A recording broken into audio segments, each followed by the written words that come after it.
Herbals for you நேயர்களுக்கு வணக்கம். நான் டாக்டர் சச்சிதானந்தம், இன்டெகிரேட்டட் வெல்னஸ் கன்சல்டன்ட். நண்பர்களே, இன்றைக்கி நிறைய பேர் நம்ம மருத்துவமனைக்கு நம்ம டாக்டர்ஸ்கிட்ட நிறைய பேர் கேட்கக்கூடிய கேள்வி என்னவாக இருக்குது அப்படின்னா, எனக்கு பிளட் ப்ரெஷர் அதிகமாக இருக்குது.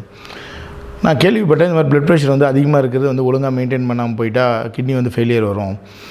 எனக்கு எந்த விதமான கெட்ட பழக்கமுமே இல்லையே, என்னோடய டயட் நல்லா இருக்குது, நான் கரெக்டாக டைமுக்கு சாப்பிட்றேன், ஆனாலுமே எனக்கு பிளட் ப்ரெஷர் கண்ட்ரோலுக்கு வரல, இதனால் கிட்னி ஃபெயிலியர் ஆகிறதுக்கு சான்சஸ் இருக்கா அப்படின்னு சொல்லி கேட்டிருந்துக்காங்க.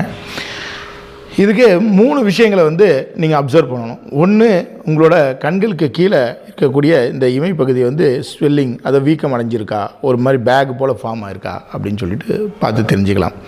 அதுக்கடுத்து உங்களோட முகம் மற்றும் கால்கள் கைகளில் ஏதேனும் வீக்கம் இருக்கா அப்படின்னு சொல்லிட்டு பார்த்து தெரிஞ்சுக்கலாம். அதுக்கு அடுத்தவாறு உங்களோட யூரின் நீங்கள் பாஸ் பண்ணும்போது நொறையாக போகிறத நீங்கள் பார்க்கலாம். சரிங்க சார், இப்போ நான் வெஸ்டர்ன் டாய்லெட் யூஸ் பண்ணுறேன், எப்பவுமே நார்மலாக யூரின் ஃபோர்ஸாக போகும்போது அந்த நுரை இருக்கும் தானே அப்படின்னு சொல்லி சில பேர் நினைக்கலாம்.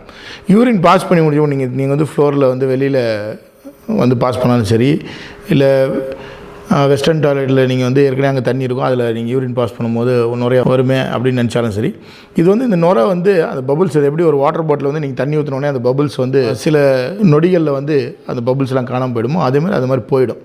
ரொம்ப நேரம் அந்த நுரை இருக்குது அப்படின்னும் போது அது ப்ரோட்டீன் இருக்குதுன்னு சொல்லி அர்த்தம். சரி, இப்போது பிளட் ப்ரெஷர் இருக்குது, நான் லைஃப் ஸ்டைல் கரெக்டாக மெயின்டைன் பண்ணுறேன், ஆனால் நீங்கள் சொல்கிற ஏதோ ஒரு சிம்டம்ஸ் எனக்கு இருக்குது அப்படின்றவங்களும், இந்த சிம்டம்ஸே இல்லை அப்படின்றவங்களும், நம்மளோட கிட்னி எந்தளவுக்கு நல்லா ஃபங்க்ஷன் ஆகுது, இல்லை எனக்கு கிட்னி டிசீஸ் வர சான்சஸ் இருக்கா அப்படின்னு சொல்லி எப்படி தெரிஞ்சுக்கலான்னு சொல்லி பார்த்தீங்களா, நான் சொல்லக்கூடிய இந்த பிளட் டெஸ்ட்டு மற்றும் ஒரு யூரின் ரொட்டீன் டெஸ்ட் எடுத்திங்கனாவே போதும், உங்களோட கிட்னி எந்தளவுக்கு இருக்குது, உங்களுக்கு கிட்னி சம்மந்தமான ஏதாவது நோய் இருக்கா, இந்த நுரையாக யூரின் போகுது, அது மாதிரி ப்ரோட்டீன் யூரியான்னு சொல்லுவாங்க, இந்த மாதிரி ஏதாவது ஒரு கண்டிஷன் உங்களுக்கு டெவலப் ஆகிருக்கு அப்படின்னு சொல்லிட்டு நீங்கள் எளிதில் கண்டுபிடிச்சிக்கலாம். ஸோ இதுக்கு என்ன செய்யணும்னா, பிளட் ஒர்க்குன்னு சொல்லுவாங்க. பிளட் டெஸ்ட் நீங்கள் பண்ணணும். பிளட் டெஸ்ட்டில் கிட்னி ஃபங்க்ஷன் டெஸ்ட் அல்ல கிட்னி ப்ரொஃபைல் அப்படின்னு சொல்லிட்டு நீங்கள் சொன்னீங்கன்னா, உங்கள் லெபார்ட்டரியில் உங்களுக்கு அந்த டெஸ்ட் ரிசல்ட்ஸ் எடுத்து கொடுப்பாங்க. இதில் என்னெல்லாம் கவர் பண்ணுவாங்க அப்படின்னு சொல்லி கேட்டிங்கன்னா, உங்கள் பிளட்டில் இருக்கக்கூடிய யூரியா, கிரியேட்டின் மற்றும் ஃபாஸ்ஃபேட், சோடியம் இதெல்லாமே கவர் பண்ணுவாங்க. அதே மாதிரி பியூஎன்னு சொல்லக்கூடிய பிளட் யூரியா நைட்ரஜனோட அளவும் உங்களுக்கு பார்த்து சொல்லுவாங்க. இதோடு சேர்த்து நீங்கள் இஜிஎஃப்ஆர் வேல்யூ கேட்கணும். இஜிஎஃப்ஆர் அப்படின்னா என்னென்னு கேட்டிங்கன்னா, எஸ்டிமேட்டட் குளோபுலர் ஃபில்ட்ரேஷன் ரேட்டுன்னு சொல்லுவாங்க. உங்களோட கிட்னி எந்தளவுக்கு ஃபில்டர் பண்ணக்கூடிய திறனில் இருக்குது அப்படின்னு சொல்லக்கூடிய ஒரு டெஸ்ட் தான் இந்த இஜிஎஃப்ஆர். ஸோ இந்த டெஸ்ட்டில் உங்களுக்கு எல்லாம் தெரிஞ்சிடும். சரி, இது எல்லாமே நார்மலாக இருக்குது அப்படின்னு வச்சுப்போம். அப்போ யூரின் நீங்கள் கொடுத்துருக்கீங்களா, யூரின் ரொட்டீன் டெஸ்ட் பண்ணால் போதும். இந்த யூரின் ரொட்டீனில் பார்த்தீங்கன்னா மைக்ரோ ஆல்பமின் எவ்வளோ இருக்குது, 1+ இல்லை 2+ அப்படின்னு சொல்லி குறிப்பிட்டிருப்பாங்க. ஸோ இதில் ஏதாவது இருந்துச்சு அப்படின்னா 1+ இல்லை 2+, உங்களோட யூரினில் ப்ரோட்டீன் வெளியேறுது, யூரின் பாஸ் பண்ணும்போது நோயாக இருக்குதுன்னு சொல்லி அர்த்தம். ஸோ இந்த டெஸ்ட்டை வச்சு உங்களோட கிட்னி ஃபங்க்ஷன் எப்படி இருக்குன்னு சொல்லி கண்டுபிடிச்சிடலாம். சரிங்க சார், எனக்கு லேசாக வீக்கம் இருக்குது காலில், நான் காலை தொங்க விட்டு இருக்கும்போது அது மாதிரி இருக்குது, நான் காலில் தூங்கி எழுந்திரிக்கும்போது எனக்கு நார்மலாக இருக்குது. சரி, இந்த சிம்டம்ஸ் வெறும் பிபி பேஷண்ட்ஸ் மட்டும் இருக்கலாமா, கிட்னி ஃபெயிலியர் ஆகக்கூடியவங்களுக்கு மட்டும் இருக்கலாமான்னா கிடையாது. யாரெல்லாம் டயபெட்டிக்கோ அவங்களுக்கும் இந்த சிம்டம்ஸ் இருக்கும். சரி, இந்த சிம்டம்ஸ் இல்லை ஏதாவது ஒரு நேரத்தில் அந்த சிம்டம்ஸ் இருக்குது, நம்ம இந்த மாதிரி பிளட் ஒர்க்கோ இல்லை யூரின் டெஸ்ட்டோ பண்ணி ஏதாவது ஒன்று கன்ஃபார்ம் ஆகிடுச்சு. சரி, இது ஆரம்ப கட்டத்திலே நம்ம கண்டுபிடிச்சிட்டோம், இதுக்கு என்ன செய்யலாம், இல்லை வராமல் எப்படி தடுக்கலாம், எல்லா பிளட் வேல்யூஸ் நார்மலாக இருக்குது. முதல்ல உங்களோட பிளட் ப்ரெஷர் குறைக்கிறதுக்கு ஒரு 2 விதமான பொருள் சொல்கிறேன். இது நம்ம எளிதில் கிடைக்கக்கூடிய ஒரு பொருள் தான். டயபெட்டிக் பேஷண்ட் மட்டும் இந்த பீட்ரூட் எடுக்க வேண்டாம். ஆனால் டயபெட்டிக் பேஷண்ட்டோ இல்லை பிளட் ப்ரெஷர் இருக்கக்கூடியவங்க இன்னொரு ஜூஸ் அல்லது தேநீர் சொல்கிறேன், இதை நீங்கள் எடுத்துக்கலாம். செம்பருத்தி டீ. செம்பருத்தி பற்றி எல்லாருக்குமே நல்லாவே தெரிஞ்சிருக்கும். இன்றைக்கி மார்க்கெட்டில் அவைலபிளாக இருக்குது, ட்ரையாகவே கிடைக்குது. ஃப்ரெஷ்ஷாக கிடைக்கலனாலும் நீங்கள் அதை வாங்கி வச்சு ஒரு டம்ளர் தண்ணியில் 200 ml வாட்டரில் போட்டு நீங்கள் கொதிக்க வச்சு ஒரு தேநீரை காலை மற்றும் மாலை 2 வேளை எடுத்துகிட்டு வரலாம். செம்பருத்திக்கு பிளட் ப்ரெஷரை குறைக்கும் தன்மை இருக்கா? கண்டிப்பாக இருக்குது.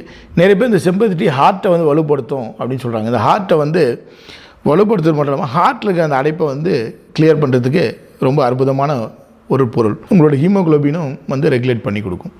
அதுக்கு அடுத்து பீட்ரூட் நைட்ரஸ் ஆக்சைடுன்னு சொல்லிட்டு ஒரு காம்பவுண்ட் இருக்குது. இது உங்களோட பிளட் ஆக்சிஜன் லெவலை பேலன்ஸ் பண்ணி கொடுக்கும். பீட்ரூட் நீங்கள் ஒரு ஜூஸாக எடுக்கும்போது தயவுசெய்து பீட்ரூட் ஜூஸ் நீங்கள் செஞ்சு சாப்பிடும் பொழுது வடிகட்டாதீங்க, அப்படியே அந்த கூலாகவே இருக்கும். அந்த ஃபைபரோடு நீங்கள் எடுத்துக்கிட்டு வந்தீங்க அப்படின்னா ரொம்ப சிறப்பு. இல்லை பீட்ரூட் ஜூஸ் குடித்ததுக்கப்புறம் நீங்கள் அந்த செக்கைன்னு சொல்லுவாங்க, அந்த ஃபில்டர் பண்ண செக்கையை வந்து நீங்கள் வந்து ஒரு சின்ன ஒரு பால் மாதிரி உருட்டி ஒரு லட்டு மாதிரி கூட சாப்பிட்லாம். இல்லை அந்த சக்கையை வந்து நீங்கள் சப்பாத்திலையோ இல்லை வேறு ஏதாவது சட்னிலையோ நீங்கள் மிக்ஸ் பண்ணி நீங்கள் வந்து கொடுக்கலாம். இல்லை இட்லி வந்து நீங்கள் செய்யும் போது அதை அதோட மிக்ஸ் பண்ணி கொடுக்கலாம். கொஞ்சம் கலர்ஃபுல்லாக இருக்கும், கொஞ்சம் டேஸ்ட்டாகவும் இருக்கும். ஸோ இந்த மாதிரி எடுத்துக்கும் பொழுது உங்களுக்கு அதில் நிறைய ஃபைபர் இருக்குது. அது வந்து மலம் நல்லா இலக்கி கொடுக்கும். லாக்ஸேட்டிவ் ப்ராப்பர்ட்டி இருக்குதுன்னு சொல்லி மருத்துவர்கள் வந்து சொல்கிறாங்க.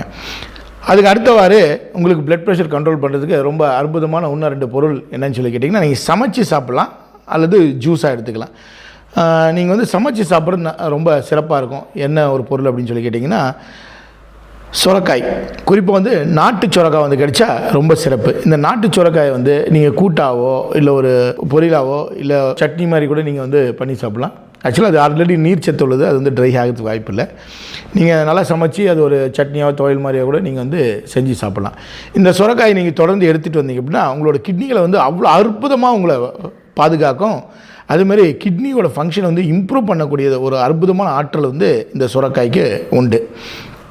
அதுக்கு அடுத்தவாறு வெண்பூசணி, ஆஷ் கார்டுன்னு சொல்லக்கூடிய வெண்பூசணி, இது வந்து எப்படிங்க ஐயா எடுத்துக்கிறது அப்படின்னு சொல்லி கேட்டிங்கன்னா, இப்போ உங்களுக்கு வந்து வெயிட்டும் அதிகமாக இருக்குது, ப்ளட் ப்ரெஷரும் இருக்குது, உங்களுக்கு வந்து உடம்பு வந்து பலகீனமாக இருக்குது, ஒரு எனர்ஜெட்டிக்காக இல்லாமல் இருக்கீங்க அப்படின்னும் போது இந்த வெண்பூசணி எடுத்துக்கலாம். இந்த வெண்பூசணி வந்து தோலை சீக்கி அல்லது 2 கீற்று வெண்பூசணி எடுத்துகிட்டு தோல் மற்றும் கொட்டையை நீக்கிட்டு அந்த சதைப்பகுதியை மட்டும் மிஷினில் போட்டு நல்லா க்ரஷ் பண்ணி எடுத்துங்க. தயவுசெய்து இது வந்து வடிகட்டாதீங்க, அந்த கூலாகவே நீங்கள் வந்து சாப்பிடுங்க. அது ஒரு நல்ல நியூட்ரிஷன். சில பேர் வந்து எனக்கு சளி பிடிக்குமேங்க ஐயா அப்படின்னு சொல்கிறவங்களுக்கு ஒரு உபாயம் வந்து சொல்கிறேன். இதுக்கு என்ன செய்யலாம் அப்படின்னு சொல்லி கேட்டிங்கன்னா, நம்ம வீட்டில் இருக்கக்கூடிய சீரகத்தை வந்து ரவை வறுக்கிறது போல் லேசாக வறுத்து பொடி செய்து வச்சுக்கிங்க. அதே போல் மிளகு வந்து என்றைக்குமே வறுக்கக்கூடாது. மிளகு வந்து நன்றாக இடித்து பொடி பண்ணி வச்சுக்கிங்க. இந்த ஜூஸ் வந்து தயாரித்ததுக்கப்புறம் ஃபில்டர் பண்ணாமல் அப்படியே டம்ளரில் எடுத்துகிட்டு ஒரு 1/4 டீஸ்பூன் இந்த சீரக பொடியும் இந்த இடித்து வச்சுருக்க மிளகு பொடியும் 2த்தையும் கலந்து குடிச்சிட்டு வாங்க. தயவுசெய்து இதில் வந்து வேறு எந்த பொருளையும் வந்து ஆட் பண்ணாமல் இருக்கிறது ரொம்ப சிறப்பாக இருக்கும்.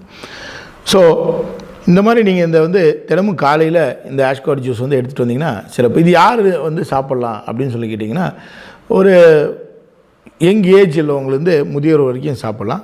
குறிப்பாக வந்து கபம் வந்து அதிகமாக இருக்கக்கூடிய ஆஸ்மா, வீசிங் கம்ப்ளைண்ட் உள்ளவங்க இந்த ஆஷ்கார்ட் ஜூஸ் வந்து ட்ரை பண்ண வேண்டாம். மருத்துவ ஆலோசனைப்படி நீங்கள் எடுத்துக்கிறது சிறப்பாக இருக்கும். யாருக்கு வந்து எனக்கு அடிக்கடி சளி பிடிக்கும், சைனசைட்டிஸ் கம்ப்ளைண்ட் இருக்கோ அவங்க இதை எடுக்க வேணாம். என்னடா இப்படி ஏதாவது குறிப்பு இருக்கா அப்படின்னு சொல்லி கேட்டால் இல்லை, இது வந்து அனுபவ பாடம். நம்ம மருத்துவமனையில் நம்ம மருத்துவர்கள் வந்து பரிந்துரைக்கும் போது, நம்ம டயட்டிஷியன்ஸ் வந்து பரிந்துரைக்கும் போது பேஷண்ட்ஸோட ஃபீட்பேக் வச்சு நம்ம ஒரு அலர்ட் மெசேஜ் இப்போ கொடுக்குறோம். சரிங்க ஐயா, இப்போது சுரக்காய் வந்து சாப்பிட்டோம், வெண்பூசணி வந்து சாப்பிட்றோம், பீட்ரூட் வந்து சாப்பிட்றோம், செம்பருத்தி டீ வந்து சாப்பிட்றோம். இதெல்லாம் சாப்பிடும்போது கண்டிப்பாக அவங்களுக்கு வந்து கிட்னி ஃபங்க்ஷன் மேம்படுமானா கண்டிப்பாக வந்து மேம்படும். உங்களுக்கு வந்து இந்த ப்ரோட்டீனோ இல்லை இந்த யூரியாவோ ஏதோ இருக்கிறதுனாலும் அது குறைஞ்சி வரும். இந்த யூரியா வந்து அதிகமாகும் போது உங்களோட ஜாயின்ட்ஸில் வந்து சால்ட்டு போல் படிவு ஏற்படும். அப்போ உங்களுக்கு கவுட்டுன்னு ஒரு கண்டிஷன் வந்து டெவலப் ஆகிறதுக்கு வந்து சான்சஸ் இருக்குது. அதுவுமே உங்களுக்கு வந்து நல்ல கட்டுக்குள்ளே வந்து வரும். சுரக்காய் சாப்பிடும்போது கிட்னியோட ஃபங்க்ஷன் வந்து நல்லா மேம்படும். இன்னொரு அருமையான பதிவில் உங்களை மீண்டும் சந்திக்கிறேன். அதுவரை நன்றி.